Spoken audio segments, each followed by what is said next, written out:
Good morning, Year Sevens. Welcome to the second lesson of the year for you in computing. And this lesson is about hackers. It's a very interesting topic. It's a topic that students love talking about, and it's going to be your first lesson in this cybersecurity unit.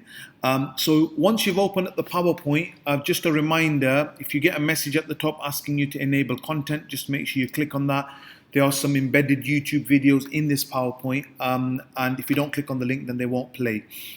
First thing, before we start the lesson officially, I want you to just give me some information about what you think hacking means and whether you've had any experience with being hacked or had a conversation maybe about your parents who might have had some experience with that. So under question one, just write a couple of sentences on what you think the term hacking means. And then number two, write down ways that you think a computer may be hacked. You might have to speak to your parents about this and see if they've had any experience of this and how they were maybe hacked if it has happened to them, and then make your notes down in the box over here. Once you've done that, I'm just going to talk you through what we're looking at today. In today's lesson, we're going to look at what data is it that people or hackers are trying to steal. What are the different types of hackers? In particular, we're looking at a black hat hacker and a white hat hacker.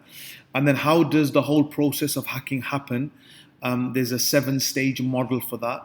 And then if you want to, you can further yourself and research into some of the top hackers of all time. Before we do that, I just want to make sure that you're keeping yourself organized and that all of your work is stored safely, securely, and in a neat manner within OneDrive. So what I want you to do on this screen, I want you to open up OneDrive, make sure you've got all of your subject folders, and then put a screenshot here. Just in case you're not sure what I'm talking about, I've gone over here into my email.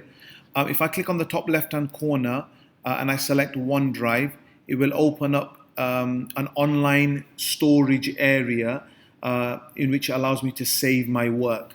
So in this section over here, you can see I've got quite a few folders here where I keep my things. I'd be expecting you to create another folder here. You might have one for English.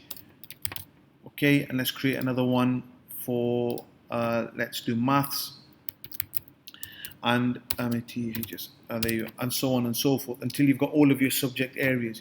You're then going to take a screenshot of this and then place the screenshot over here. If you're not sure how to do a screenshot, you can click over here and this will take you to the last slide. And in school, we have a print screen button over here, just next to the F12 icon. It might be the same for you, it might not, so test it out, and if it doesn't work, see if you can look somewhere else on your keyboard, and if you still can't find it, then maybe just do a quick Google search and see what other keys potentially on your keyboard could be used as a print screen, or check with an older brother, sister, or mum or dad, just to see if they can help you find it if you can't do that. You just have to press the button once, and then once you've pressed it, you right click and paste over here, and then it'll put a picture of the screen over here for you. Okay, back to the lesson. Next thing I want you to do is just have a look at this video about sort of all the movies that have come out showing that things are being hacked, and it's a really nice introduction into sort of what we think hackers in Hollywood look like, and then we're going to look at, in real life, is that what it's really like.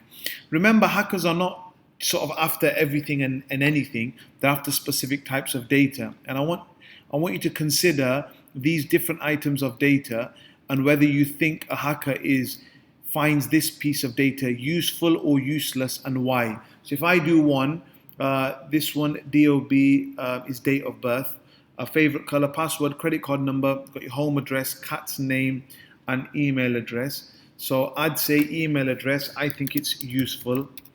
Why I think it's useful, because they can use this information to send you a spam email. Okay, they can also try and get into your email and access some personal information. Okay, there's some nice little notes over there. Don't worry if you go too far down the page, I can still see it, so don't worry if it gets a bit long. Main thing I want you to do is put as much justification in here as you can. So why do hackers hack, and what sort of things are they looking for. So the first type of attack, and it's something that Desk has been unfortunately a victim of, is hackers trying to steal your information. And schools and organizations and companies out there have lots of useful information. And one of the things that hackers try and do is steal that data. They will try, and once they've got your data, maybe to password protect it, and then they will ask for money to give you the password. Fortunately, at Desk, we've had hundreds of ransomware attacks, but our antivirus and our firewalls and our security systems are really, really strong. So we've never had an issue with them being able to get through. But definitely, organizations are being targeted for the data that they hold. The second thing is they try to imitate you and become you. They want to do something called identity theft.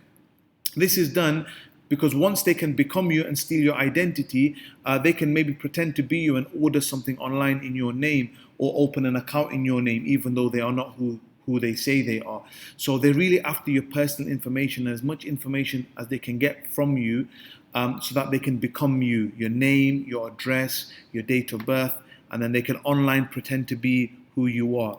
Third reason is they might want to steal something physically. So if they can hack into a burglar alarm system, or if they can hack into the security cameras, then they could potentially switch them off and then maybe steal some of this equipment. Computers cost a lot of money, servers cost a lot of money, all these devices that we have are very expensive. And if someone out there can get hold of this and sell them, unfortunately, they could make potentially a lot of money, and therefore encourage them to behave in that way even more. And the last one is some hackers just do it because they want to. Again, this is not right. And just stealing people's information or causing havoc to people's lives just because you can do it, or because you find it fun or you find it interesting, is not really appropriate. Maybe they want to prove that they can do this. And again, all of these reasons, whether you're hacking to collect data or steal data, whether you're trying to become someone else to exploit that opportunity, or whether you're trying to steal something physically, or just because, all of these are not reasons that are legal, and there are consequences to behaving like this if and when you get caught.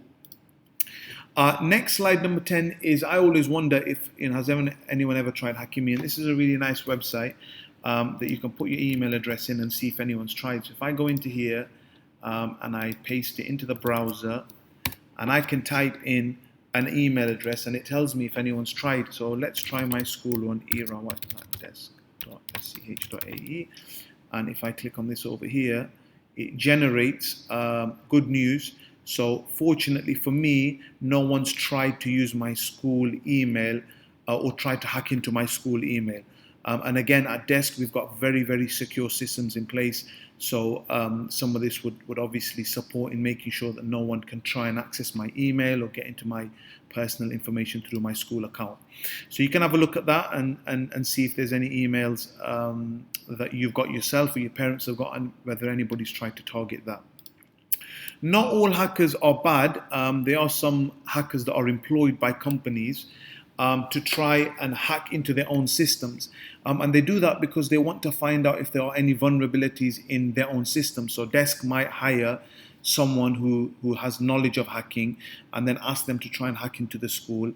And if they can do it, and then it's their job then to fix the hack.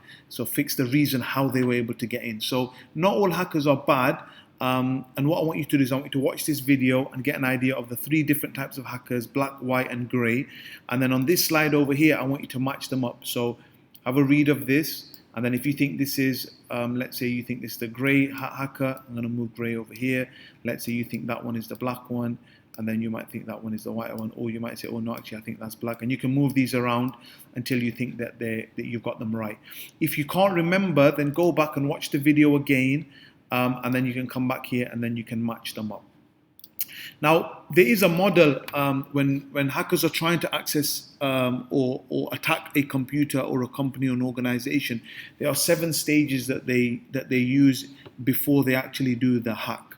The first thing that they do is reconnaissance. So they watch, they analyze, very much like if someone was to wanted to steal from your house, if they were conducting a burglary, then they'd watch your house and see what time people are leaving or what time people are arriving, and they'd do what we call reconnaissance and figure out whether this is a place worth attacking or not. If you've got a security system in your house, if you've got cameras, if you've got a security guard, if you've got some dogs that are roaming around the yard, they might decide, oh, we don't want to attack this place. If, however, you leave the door open, you don't lock it, it's very easy to climb over a very low wall, then they might think, okay, this is an opportunity. Same thing with computers. If they're watching an organization like Desk, or they're watching your computer, and you've got good antivirus, you've got a firewall, you're ensuring that you're not downloading off any sort of dodgy websites, or that you're opening attachments only from people that you know, it makes it very hard for them to carry on going. Second stage, if they decide that, yeah, this person's worth hacking, the second stage is called weaponization, which is they figure out, okay, how are we going to attack this person? Should we send them a virus? Should we try and should we send them an email? What can we do to try and get into this network or this computer? Once they've made the decision at weaponization, the third thing is they'll do that. They'll deliver it to you. So they'll send you an email, and attached to the email there might be some dodgy software, and then that leads on to number 4. You open up the email, you install the software, and now, unfortunately, because they've exploited your weakness in opening up the email, number 5 happens, and the virus has been installed into your computer. Once it's been installed into your computer, we have a problem now. Number 6, they are now able to access the network. So if you didn't install that, or if you didn't open that attachment, if you didn't visit that website and did not install that malicious software, they would not be able to move on to number 6, which is being able to control your computer. And once they can control your computer, number 6, obviously number 7, they can then do what they want in terms of stealing your data, or in terms of trying to find information about you by watching your computer, and then either doing identity theft or locking your files, and the other things that we talked about earlier on in the lesson. So what you're going to do now, task number 4, is you're going to see if you can remember the 7 steps. You can go back to this slide, okay, and you can try and remember them again, and then you could type it in over here. And I want you to consider how they might attack an organization like Desk. So if I go into here and I think, oh, what was the first one? Oh, the first one was Reconnaissance. So Reconnaissance. And remember, if you spell it wrong, so if you go Reconnaissance and then you get a message over here that tells you you've spelled it wrong, you can right click and it'll give you an option over here. So we get the spelling right, yeah? So the first stage was Reconnaissance. What is Reconnaissance? They can watch Desk to see if it is a possible place to attack. You can see I've gone a little bit over, so I'm just going to extend the size of the box. And so we've got a nice and neat possible place to, got that wrong, attack over there, yeah? So that's the first one. You're now going to consider the second one, the third one, the fourth, fifth, sixth, and seventh, and you're going to fill that in. Once you've finished that, we move on to some of the extension activities. So you feel free to do these activities if you're enjoying the lesson and you want to learn more about this. But if you feel like you've worked hard enough and you've finished your time period, then it's fine for you to finish.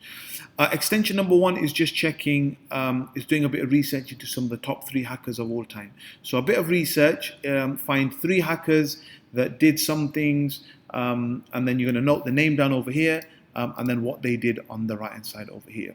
Extension number 2 over here, again, feel free to engage with this activity, but feel free also to stop if you've been spending quite a lot of time on this lesson. We've looked at black, white and grey hat hackers, which are the most common, but there are other types of hackers. There are green hat hackers and red hat and blue hat hackers. So in this activity, I want you to research a little bit into the other types of hackers that are out there, and then just write a sentence about the other types of hackers that you do find on the internet and in the world, unfortunately, around us. Yeah. Okay, that's the end of the lesson. So well done for getting to the end. A lot of work to be done there. Like if I quickly scan through, you've got screenshots to do over here. You've got videos to watch. Don't forget to fill all of these in. A bit of reading for you here as well. Okay, another video to watch. Matching activity, and then the 7-stage model. Once you finish that for an extension, you can answer these over here. and then complete these questions over here.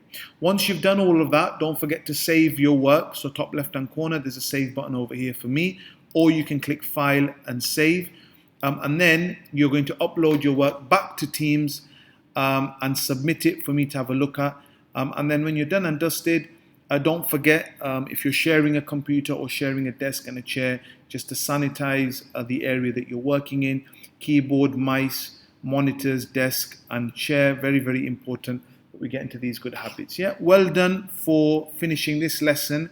I'm looking forward to seeing your answers, and have a lovely week and a lovely weekend. Take care then. Bye.